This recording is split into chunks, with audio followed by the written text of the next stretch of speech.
Hello everyone, my name is David Webb. Welcome to Lessons from the Light Thief. Today we're going to be discussing Chapter 5 and the calm before the storm. Let's get started.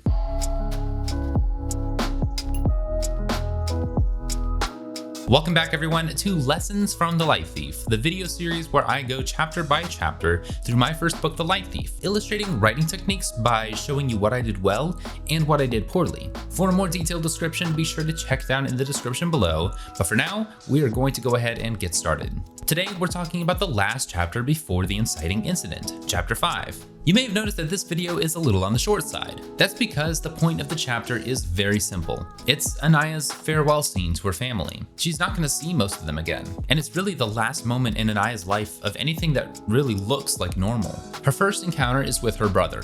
It's really Anaya's first chance to discuss anything with her brother at any length ever since he returned. It's through a conversation between Anaya and her brother that we get a little bit more exposition, but not enough to satisfy Anaya or the reader. Looking back at this chapter now, what I might have done was add just a little bit more exposition. In fact, the original draft had a little bit more information in it, but I felt like I was giving too much away. Now, as it stands, it kind of feels like a conversation that didn't really need to happen. Neither Anaya nor the reader learns that much more about the situation, except that this was planned and not a random act of sabotage. And I suppose if I had alluded to that just a little bit more, it would have made this conversation just a little bit better. It's a nice moment of frustration for Anaya, who is determined to find out why her brother took out the power, but maybe it could use just a little bit more information. The rest of the chapter is Anaya's encounter with her parents, which Anaya is too distracted to realize is very foreboding. Her mother and father know that something is going to happen. Anaya even knows in the back of her mind that the Lightbringers will come for William, but she doesn't want to believe it. Her brother was already taken from them once before, and she's scared to death that that will happen again. So while she's distracted, while she's thinking about her brother, she doesn't realize that her parents know that this is going to end horribly. They give her very strict warnings not to return if something looks wrong, and both of them are just a little extra sweet as they say goodbye to her, as if they know they may never get the chance to talk to her again. What I want to focus on in this video is the very last line of the chapter, which is, she said goodbye to her parents for the last time. Is it giving too much away?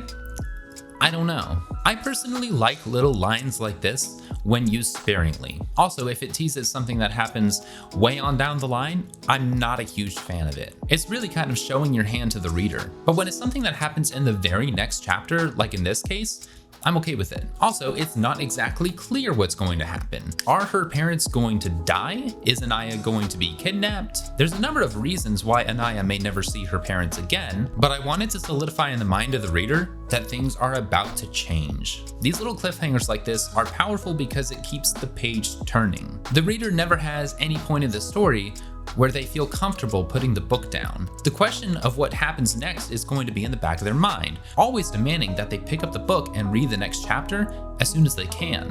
All in all, this was a chapter that didn't have to be in the book, but I felt that it was important to give Anaya one last moment with her family before her entire world falls apart. Thank you again for watching today's episode. I know it was a short one and I didn't get to go into a lot, but the very next episode is going to be dealing with the inciting incident, and this is going to be one of the most important episodes of this entire series. If you're reading along with me, go ahead and read the next 3 or 4 chapters. I may cover that many chapters in next week's episode. But thank you again for joining me today. My name is David Webb, and get some writing done.